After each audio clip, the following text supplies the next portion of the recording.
Bitcoin is a fantastic concept. It meets the requirements of the complicated system not because it is a cryptocurrency, but because it has no owner and no power over its fate. It is owned by the people who utilize it, the users. Bitcoin is a non-government currency.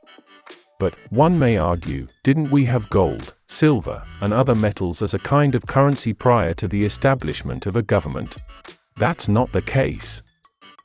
When you exchange gold, you end up with a claim on a stock in Hong Kong, which you may need to shift to New Jersey. The custodian game is controlled by banks, and banks are controlled by governments, or, rather, bankers and government officials are, to be polite, tied together.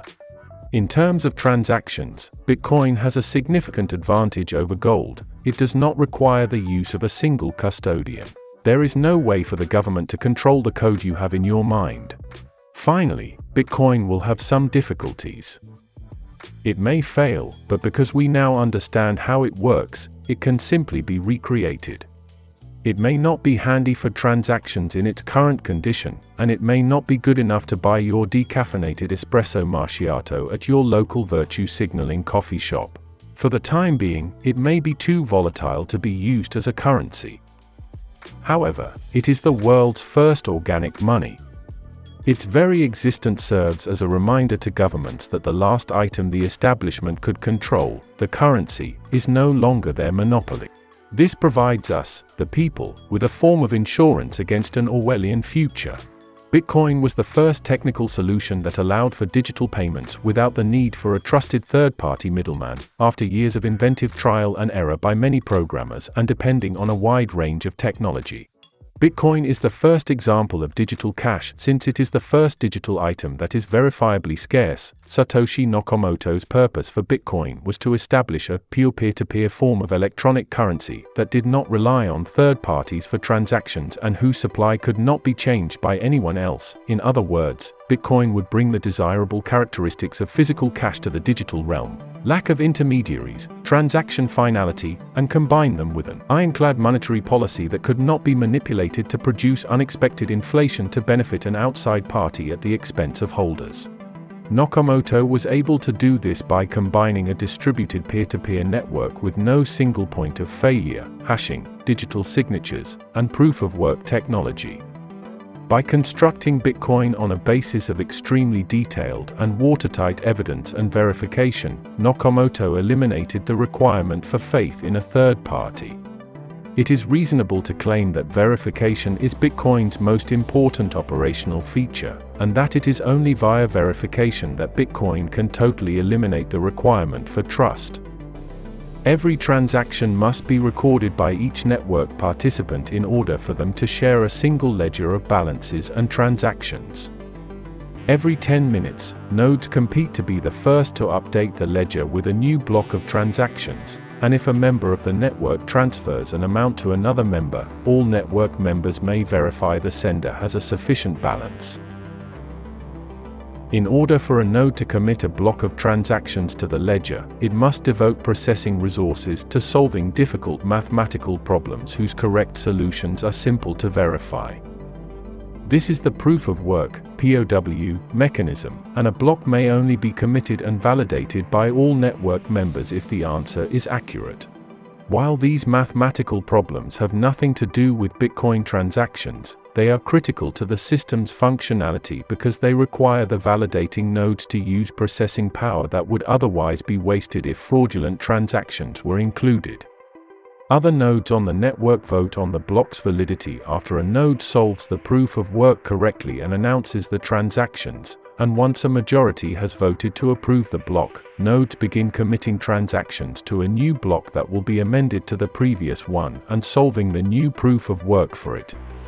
Importantly, the node that submits a legitimate block of transactions to the network earns a block reward, which consists of brand new bitcoins added to the supply as well as all transaction fees paid by the users. This is referred to as mining, and it is for this reason that nodes that solve proof of work are referred to as miners. This block reward pays miners for the time and effort they put into proof of work. Whereas new money issued by a contemporary central bank is used to support loans and government expenditure, new money created by Bitcoin is solely used by those who invest resources on maintaining the ledger. Nakamoto designed Bitcoin to generate a new block every 10 minutes, with each block containing a reward of 50 coins for the first 4 years of operation, then halved to 25 coins and further halved every 4 years. The number of Bitcoins generated is predetermined and cannot be changed, regardless of how much time and effort is put into proof of work. This is accomplished by a technique known as difficulty adjustment, which is possibly the most clever feature of Bitcoin's architecture. As more individuals decide to retain Bitcoin, its market value rises, making mining new coins more viable, causing more miners to devote more resources to solving proof-of-work difficulties. More miners equals more processing power, which implies quicker proof-of-work solutions, boosting the rate at which new Bitcoins are issued. However, as processing power increases, the mathematical problems required to unlock the mining rewards will get more complex. Bitcoin will raise the complexity of the mathematical riddles necessary to unlock the mining rewards as processing power improves, ensuring that blocks are still generated in under 10 minutes. Difficulty adjustment is the most dependable technique for creating real money and preventing the stock-to-flow ratio from growing, and it is what distinguishes Bitcoin from all other currencies. When the value of a currency grows, more resources are allocated to its manufacture, resulting in an increase in its supply. However, when the value of Bitcoin rises, greater effort to generate Bitcoins does not result in the creation of additional Bitcoins. Instead, it just increases the amount of processing power required to submit legitimate transactions to the Bitcoin network, making the network more secure and tougher to hack. Bitcoin is the most difficult form of money ever devised. Increasing its value will not expand its supply, instead, it will make the network more secure and resistant to assault. As the value of any other currency increases, people who have the ability to manufacture it will begin to produce more of it. Everyone will be motivated to attempt to generate more, whether it be rice stones, seashells, silver, gold, copper, or government money.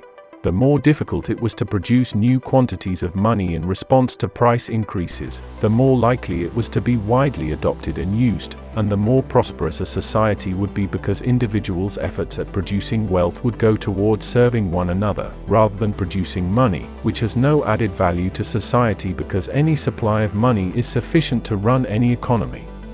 Because gold being the most difficult to create, it became the primary currency of every civilized culture. Nevertheless, Bitcoin's difficulty adjustment makes it much more difficult to produce.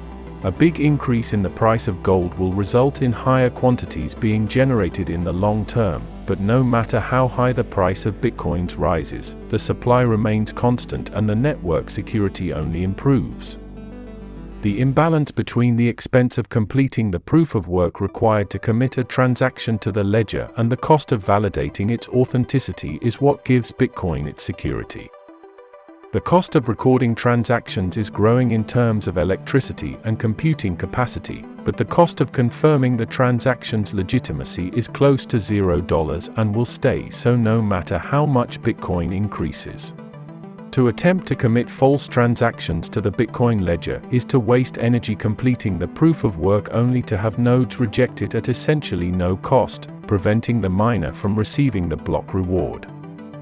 As time passes, it becomes more difficult to change the record because the energy required exceeds the energy previously consumed, which increases with time. This incredibly complicated repetitive process now takes enormous amounts of computing power and electricity, but it provides an irrefutable record of ownership and transactions that does not reliant on the trustworthiness of any one third party. Bitcoin is based on 100% verification and zero trust.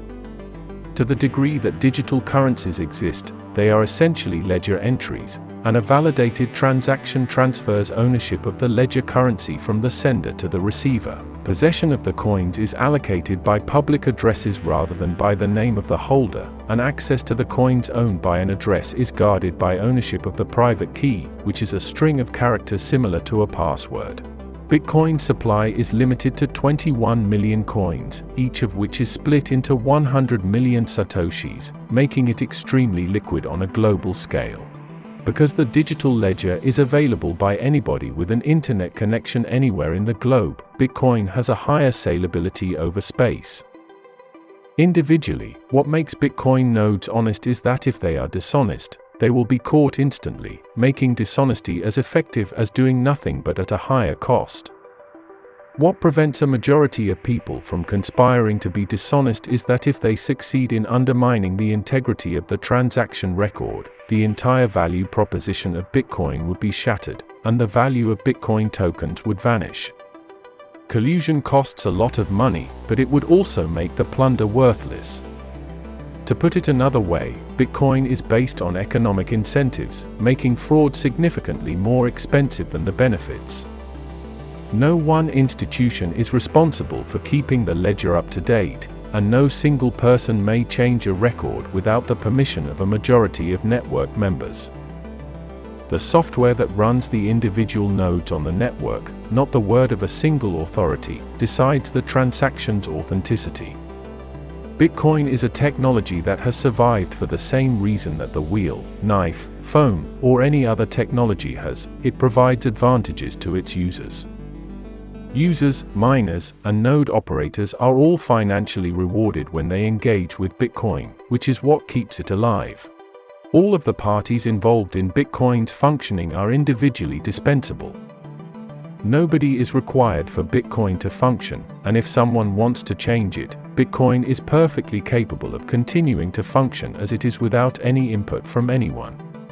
Bitcoin may also be seen as a self-organizing and autonomous company that offers a new type of money and a new payment network. Because all choices are automated and pre-programmed, this company has no management or corporate structure. Changes and enhancements to the code can be proposed by volunteer coders in an open source project, but it is up to users to decide whether or not to embrace them. This company's value proposition is that their money supply is fully inelastic in reaction to rising demand and price. Instead, higher demand simply results in a safer network owing to mining difficulty adjustment. Miners are rewarded for investing electricity and processing power in the mining infrastructure that secures the network. Bitcoin users pay transaction fees and buy coins from miners because they wish to use digital money and profit from its appreciation over time, while also helping miners fund their investment in running the network. The investment in POW mining gear strengthens the network and may be viewed as the company's capital. The more valuable the miners' rewards and transaction fees become as the network's demand rises, necessitating more processing power to make new currencies, raising the company's capital, making the network more secure, and making the coins harder to manufacture. It's an economic arrangement that's proved fruitful and profitable for all parties involved, allowing the network to expand at an incredible rate. Nakamoto was able to create digital scarcity using this technological architecture. Bitcoin is the first example of a digital good that is limited in supply and cannot be indefinitely replicated. While it is simple to send a digital object from one location in a digital network to another, as with email, text messaging, or file downloads, it is more accurate to refer to these processes as copying rather than sending, because the digital objects remain with the sender and can be replicated indefinitely. Bitcoin is the first example of a digital good whose transmission prevents the sender from owning it. Bitcoin is the first example of absolute scarcity, the first liquid commodity, digital or physical, with a fixed supply that cannot be expanded. Scarcity was always relative, never absolute, until the introduction of Bitcoin. It is a widespread fallacy to believe that any physical commodity is limited or completely rare, because the limit on the quantity we can create of any good is never its availability on the planet, but rather the amount of labor and time it takes to make it.